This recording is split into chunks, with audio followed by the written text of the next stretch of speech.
তিনটি বিষয় নিয়ে আজকের এই ভিডিওর মধ্যে আলোচনা করব।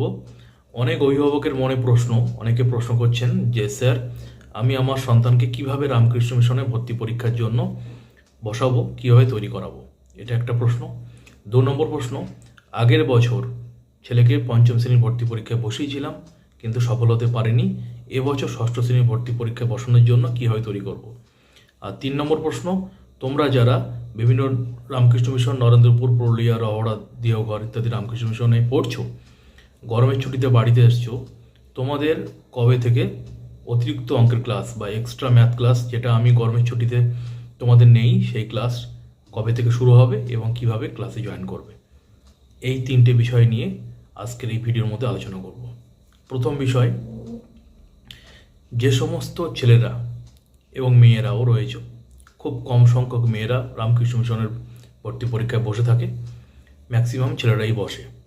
ছেলে মেয়ে উভয়ের ক্ষেত্রে বলছি, অভিভাবকদের বিশেষ করে জানাচ্ছি, যখন আপনার সন্তান ক্লাস 2তে পড়বে, ক্লাস 2তে, তখন থেকে ভর্তি পরীক্ষার জন্য ভাবুন, তখন থেকে ছেলে মেয়েকে তৈরি করান। যদি ক্লাস 2 থেকে ছেলে মেয়েকে তৈরি করান, 2, 3, 4 এই 3টে বছর হাতে পাবেন, সুন্দরভাবে তৈরি করা যাবে। অনেক বড় সিলেবাস থাকে, স্কুলের সাথে কখনো মেলাবেন না। স্কুল একটা তার সিলেবাস অনুযায়ী চলে।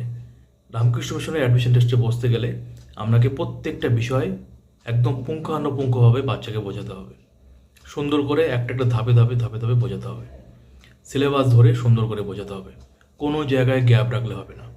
পুরো কনসেপ্টটা যেন ক্লিয়ার হয়, যা শেখাবেন সেটা যেন একদম A to Z সব জানে, তাহলে দেখবেন পরীক্ষায় যা প্রশ্ন আসুন না কেন সবও আনসার করে দিয়ে আসতে পারবে। আর অ্যাডমিশন টেস্টে বসার জন্য প্রত্যেকটা রামকৃষ্ণ মিশনের সিলেবাস আপনাকে ডাউনলোড করতে হবে না। নরেন্দ্রপুরের যে সিলেবাসটা আছে 5ম শ্রেণীর, সেই সিলেবাসটা আপনাকে ডাউনলোড করলেই হবে। ওই সিলেবাস ধরে পড়ালে সমস্ত রামকৃষ্ণ মিশনের ভর্তি পরীক্ষা বসা যায়। অনেকে প্রশ্ন করে থাকেন যে স্যার, নির্দিষ্ট কয়েকটা বইয়ের নাম বলুন, এই বইটা, যে বইটা পড়লে হয়ে যাবে। এরকম কোনো নির্দিষ্ট বইয়ের নাম জানা নেই যে বইটা পড়লে পরীক্ষা পাশ করা সম্ভব। ঠিক আছে, 4র্থ এবং 5ম শ্রেণীর যে কোনো ইংলিশ গ্রামার, যে কোনো বাংলা ব্যাকরণ এবং যত রকমের অঙ্কের বই আছে, সব বই কিনে, মোটামুটি ভালো ভালো কিছু কিনে সিলেবাস ধরে পড়তে হবে, তাহলে কিন্তু হবে। আবার বলছি, কিন্তু কনসেপ্ট ক্লিয়ার হতে হবে, যেটা শিখতে হবে সেই সম্বন্ধে A to Z সব জানতে হবে, ভালো করে বাচ্চাকে বোঝাতে হবে। ওই সাজেশান করে 100টা 200টা অঙ্ক করে পরীক্ষায় পাশ করার রিস্ক নেবেন না। যদি কেউ বলে থাকে যে আমার কাছে পড়লে হয়ে যাবে চান্স, বা সাজেশান এই বইটা পড়লে হয়ে যাবে চান্স, তাহলে তিনি সে দায়িত্ব নিতে পারবেন, কিন্তু আমি মনে করি এরকম ধরনের কোনো বই নেই যেটা পড়লে হয়ে যাবে, এরকম ধরনের কোনো সাজেশান নেই যেটা পড়লে হয়ে যাবে। বাচ্চাকে শেখাতে হবে, ওর বেসটা ভালো করতে হবে, পুঙ্খানুপুঙ্খভাবে শেখাতে হবে। পরীক্ষায় প্রশ্ন যা আসুক না কেন, যত রকম ঘটনা হোক না কেন, ও পারবে। বেস ভালো হলে ভয় কিসের, বাচ্চাকে ভালো করে শেখাতে হবে। 5ম শ্রেণীর ভর্তি পরীক্ষার ব্যাপারে বললাম। এবং এখানে একটা প্রশ্ন আছে যে স্যার, আমার ছেলে তো এখন 3-4-এ উঠে গেছে, তাহলে কি হবে? তাহলে বলবো, অযথা সময় নষ্ট না করে সিলেবাসটা ডাউনলোড করে, রুটিন করে, নিয়ম মেপে, একদম নিয়ম করে প্রত্যেক দিন 5-6 ঘন্টা করে অ্যাডমিশন টেস্টের জন্য মিনিমাম পড়তে হবে। প্রত্যেক দিন প্রত্যেকটা চ্যাপ্টার ধরে ধরে অঙ্ক practice, Bangla, English, GK, IC, Ramakrishna movement and culture, প্রত্যেকটা কিন্তু ভালো করে পড়তে হবে এবং যা পড়বে তাই লিখবে। বিশেষ করে ইংলিশ মিডিয়ামে যারা তোমরা পড়ো ছেলেমেয়েরা, তোমাদের অনেক সময় বাংলা দেখেছি অনেক দুর্বল। তো কেন? কারণ বাংলাগুলো লেখো না তোমরা।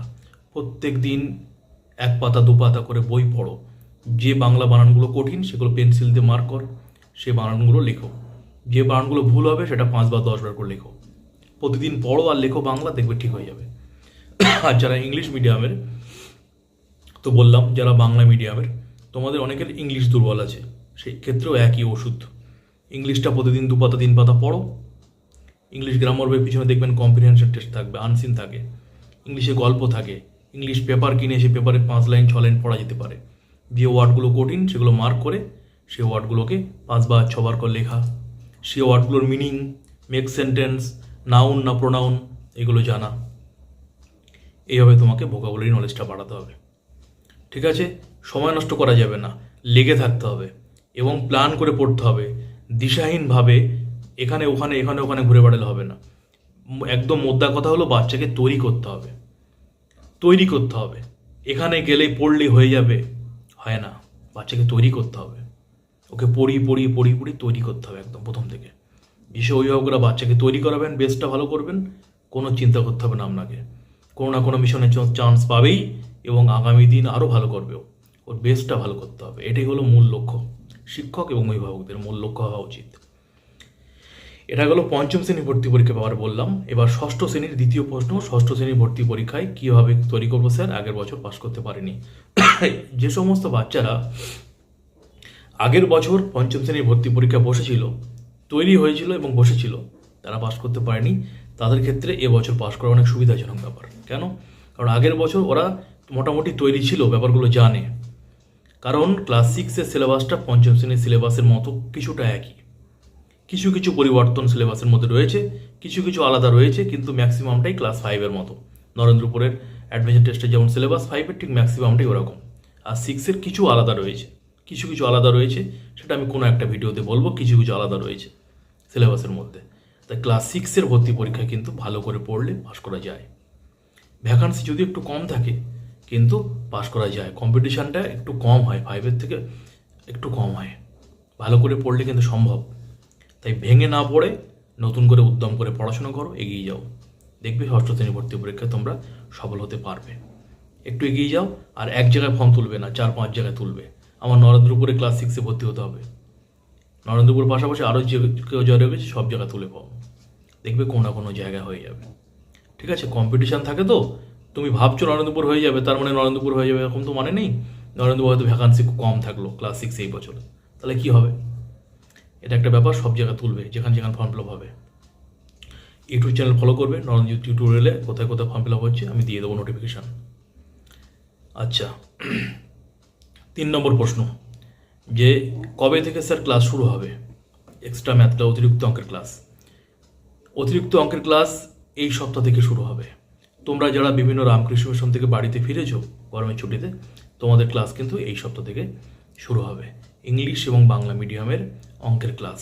ঠিক আছে, তোমরা যারা ক্লাস করতে চাও, আমাদের যে হোয়াটসঅ্যাপ নাম্বার আছে সেই হোয়াটসঅ্যাপ নাম্বারে তোমাকে হোয়াটসঅ্যাপ করতে হবে।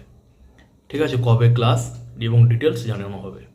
এই সপ্তাহ থেকে কিন্তু ক্লাস শুরু হবে, এরপরে কিন্তু চাইলেও জয়েন করতে পারবে না, কারণ একটা নির্দিষ্ট সিলেবাস আছে, সেই সিলেবাসটা আমি শেষ করবো তোমাদের গরম ছুটির মধ্যে, যাতে মিশনে গিয়ে এর পরবর্তী পরীক্ষাগুলো বা ক্লাস 5-6-এ তোমাদের স্কুলের আর কোনো অসুবিধা না হয়। টোটাল সিলেবাসের মেন ব্যাপারগুলো আলোচনা করব এই গরম ছুটির মধ্যে। তাই তোমরা যারা জয়েন করতে চাও, দেরি না করে খুব তাড়াতাড়ি হোয়াটসঅ্যাপ করো, নিজের নাম, ক্লাস, মিডিয়াম লিখে হোয়াটসঅ্যাপ করো। ঠিক আছে, আমাদের যে হোয়াটসঅ্যাপ নাম্বারটা দিয়ে দিলাম নিচে, এই হোয়াটসঅ্যাপ নাম্বারে তোমরা হোয়াটসঅ্যাপ করো, ডিটেলস জানানো হবে। তাই ছেলে মেয়ে ও অভিভাবকদের প্রত্যেককে জানাচ্ছি, তোমাদের যাদের লক্ষ্য মিশনে পড়বে এবং বাবা মা যাদের স্বপ্ন ছেলেকে মিশনে পড়াবেন, ছেলেকে তৈরি করান ভালো করে, এর থেকে মূল মন্ত্র আর কিছু হতে পারে না। 1000টা শিক্ষক রাখলেও কোনো লাভ নেই যদি ছেলে না শেখে, ছেলের বেস যদি ভালো না হয়। ছেলে শিখছে কিনা দেখুন ভালো করে, টেস্ট করুন ছেলে শিখছে কিনা, অন্যের কথায় কান দেবেন না, ছেলের জীবন ভবিষ্যৎ নিয়ে ছেলে খেলা করবেন না। ও শিখছে কিনা আগে দেখুন ভালো করে, কতটা শিখছে, ওর মধ্যে পরিবর্তন আসছে কিনা দেখুন। শিক্ষকের রসনের সাথে আপনার সন্তানের রসনের মেলবন্ধন হচ্ছে কিনা দেখুন, শিখছে কিনা দেখুন, জানছে কিনা দেখুন। যে অঙ্কটা শিখছে সেই অঙ্কটা ছাড়াও অন্য ধরনের অঙ্ক দিলেও পাচ্ছে কিনা দেখুন, কোনো বাক্য গঠন করতে পারছে কিনা দেখুন, ওর ভাবনা চিন্তার বিকাশ ঘটেছে কিনা দেখুন। যদি ঘটে থাকে তাহলে কিন্তু ও ঠিক শিক্ষকের কাছে পড়ছে, এটা দেখতে হবে আপনাকে। যেটা করাচ্ছে কোনো শিক্ষক সেটাই পাচ্ছে, আর কিছু পাচ্ছে না, তাহলে ভাববেন বুঝছে না। বাচ্চার বিকাশ ঘটাতে হবে, চাপালে হবে না। ওর কোনো কিছু আপনাকে বলতে হবে না, ও নিজে থেকে বই খুলে বসবে অঙ্ক করতে। যে বাচ্চা অঙ্ক করতে ভয় পেত, সে এখন নিজে থেকে বই নিয়ে অঙ্ক করতে বসবে, তাহলে ভাববেন বাচ্চার মধ্যে পরিবর্তন এসছে। ওর মধ্যে ভালোবাসাটা জাগাতে হবে, সাবজেক্টের প্রতি ভালোবাসা জাগাতে হবে।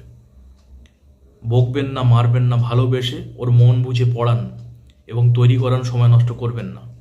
2-3 বছর যদি ওর পিছনে সময় দিয়ে আমরা সারা জীবনের টেনশন মুক্ত হয়, মিশনে চান্স পেয়ে যায়, এর থেকে ভালো কি হতে পারে? মিশনের আধ্যাত্মিক যে পরিবেশ, তার মধ্যে থেকে ছেলেকে মানুষ করা অনেক সহজ। মানুষের মতো মানুষ হবে পড়াশোনার পাশাপাশি। বাইরের পরিবেশ আর মিশনের পরিবেশের মধ্যে এখানেই পার্থক্য। বাড়ির পরিবেশে ছেলে হয়তো অনেক ভালো নাম্বার পেতে পারে, কিন্তু ওর মধ্যে যে মনুষ্যত্ব বোধ, যে চেতনা, যে ভালো জিনিস, যে চারিত্রিক গুণাবলীর বিকাশ, সেটা হওয়া কঠিন। হয় না তা বলছি না, হওয়া কঠিন, কিন্তু সেটা মিশনের পরিবেশের মধ্যে হওয়া সম্ভব। আর বর্তমান যুগে চারিত্রিক গুণাবলীর বিকাশ ঘটানো খুব প্রয়োজন। অনেক অনেক নাম্বার পেতে পাচ্ছে, অনেকে অনেক বড় বড় চাকরি করছে, কিন্তু চারিত্রিক গুণাবলীর তাদের মধ্যে বিন্দুমাত্র নেই, যেটার মূল্য শিক্ষা থেকে অনেক বেশি। লেখাপড়া শিক্ষা থেকে চারিত্রিক গুণাবলীর বিকাশ ঘটানো অনেক দরকার। লেখাপড়া, শিক্ষা এগুলো জীবনের একটা পার্ট, কিন্তু চরিত্র সম্পূর্ণ জীবন জুড়ে রয়েছে। তার জন্য মিশনে ছেলেকে ভর্তি করানো দরকার আছে। তাই যা হোক, হতাশ হবেন না যারা সফল হতে পারেনি আগের বছর। উঠে পড়ে লাগতে হবে। এই পরীক্ষা 3 মাস আগে স্যার ছেলেকে মিশনে পড়াবো, এইসব করলে হবে না। আগে থেকে প্ল্যান করে ছেলেকে পড়াতে হবে, এবং অভিভাবককেও পড়তে হবে, বাচ্চার জন্য সময় দিতে হবে। কোনো 5টা 10টা শিক্ষকের হাতে দিয়ে দিলাম, ঠিক আছে, লক্ষ লক্ষ টাকা খরচ করে দিলাম, কাউকে লক্ষ লক্ষ টাকা দিয়ে দিলাম, অসৎ উপায়ে থাকলে ছেলে মানুষ হবে না কখনো। সৎভাবে থেকে সন্তানকে সঠিক পথে নিয়ে যেতে হবে। বাবা মা সৎ পথে থাকলে সন্তান সৎ পথে যাবে, ভালো মানুষ হবে। যাই হোক, এই 3টে প্রশ্ন নিয়ে আজকের এই ভিডিওর মধ্যে আলোচনা করলাম। তোমরা যারা সামনের যে এক্সট্রা ম্যাথ ক্লাসে জয়েন করতে চাও, মিশন থেকে ফিরেছো, আমার প্রিয় ছাত্রছাত্রী যারা রয়েছো, তাড়াতাড়ি যোগাযোগ করো। সবাই ভালো থাকো, সবাই ভালো থাকবেন। নমস্কার।